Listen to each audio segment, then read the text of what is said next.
Hey everybody, welcome back to Quali-Tea time. A little bit delayed, I know, but I'm gonna get to that, I promise.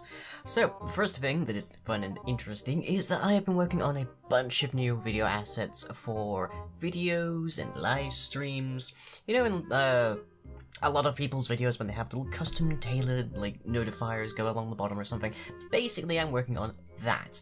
And the one that I have spent definitely the most time working on recently is a highly expressive clover sore. Yes, you. Because having clover sore able to express various things, like indignation, are, important somewhere, I'm sure. It'll come in handy, I'm certain. Anyways, beyond that, spinning off, if you like, VFX tutorials have been planned. We'll be covering some basic things at first, like how to get a good green screen going, how to track things in your shot, that kind of thing. And then we'll get to things that are a bit more specific, like the recent VFX test I did, as well as the boot up sequence that happens in the Factorio video that came out recently. I don't know when the next one of those is coming out, but it's definitely one of the higher VFX level things I'm doing right now. I also have the first half of the Haunting Behind the Scenes, that's covering episodes 1 to 3, mapped out, so hopefully that will appear fairly soon as well. And speaking of the Haunting, because apparently news is just on a roll today, Haunting episode 4 and Mating Do finale are hopefully going to be filmed this weekend. We've got a couple of sets to make for Haunting, but that shouldn't take us too long. But the script for Haunting episode 4 is done, finished, I'm done with that. And Mating Do has been planned out for a while now, which has been a trouble with getting people put together. So, crew scheduling permitting, you'll be seeing those videos fairly soon. Oh, and Fuzz and I will be at MCM London this October. Hope to see you there. With that in mind, onto the schedule. So we are flipping the script a little bit, with videos being loose and erratic at the moment. We're gonna go with a little bit of a retrospective for a bit, instead of our usual hard and fast prediction of what's coming up. So, in terms of streams, on Thursday we have Midnight Souls, 11 PM BST, that'll probably be like the night that you see this video. On Saturday we have The Coaster at 9 PM BST, and on Tuesday we have Yog Dwarves Live at 9 PM BST. We'll probably be doing more tankards and foods and whatnot, depending on how we do with the aimbot code.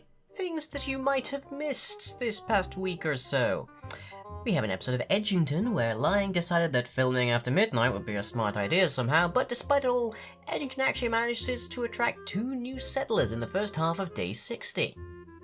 We also had an episode of Golf with Friends, where I joined the World of Madness crew to play a little golf, but it turns out I'm pretty rubbish at golf. We do have more of this in the coming weeks. And lastly, an episode of The Lost Hands, where the Inquisition's golden recruits return to Crestwood after a lengthy training holiday in Empire de Lyon, and took on the bandits in the castle again. How'd they do? I guess you'll find out. And on to the questions. So as always, these are drawn from the comment section of the preceding video. If you have anything you'd like to ask me, drop it down below and we'll see if it gets answered. Our first question comes from AI13. Is there a Lying that felt the witch's ritual and resisted it? Well, the answer to that is yes. There's a lot of them, in fact. Pretty much every single Lying has a story relating to that ritual when that happened, and it's usually a really bad day for them. But the witch only managed to actually kill 135,000 people out of an infinite number, so a lot of them survived it. It's kind of what happens when you do a shoddy ritual in a well with like substandard ingredients and reagents and whatnot, but you know. Gavin Jeffress asks, if everything you wrote came to life, what would be the first thing you wrote? I mean, in this geopolitical state, maybe a few things, really. World peace, how about that? That'd be nice. First sentence, done, leave it there.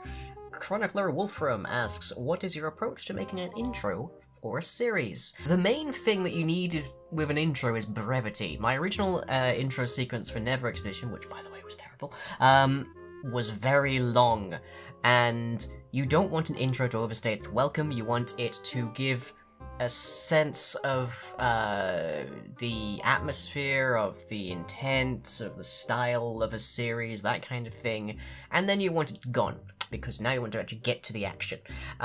generally speaking, I think 15 seconds is more or less the longest that you want to have an intro sequence actually being. This isn't television, we can't have really, really long things and people will pay us for them because adverts. No, you do actually need to play to the fact that you're on YouTube and people have literally millions of people to watch besides you if you don't keep their attention. So generally speaking, I could go for 10 seconds tops with my intros, if I even give a series an intro. I don't have the time to give every series an intro these days, but maybe that'll change in the future.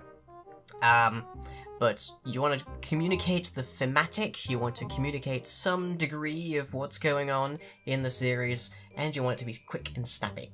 And that's how I design an intro. But that is it for today.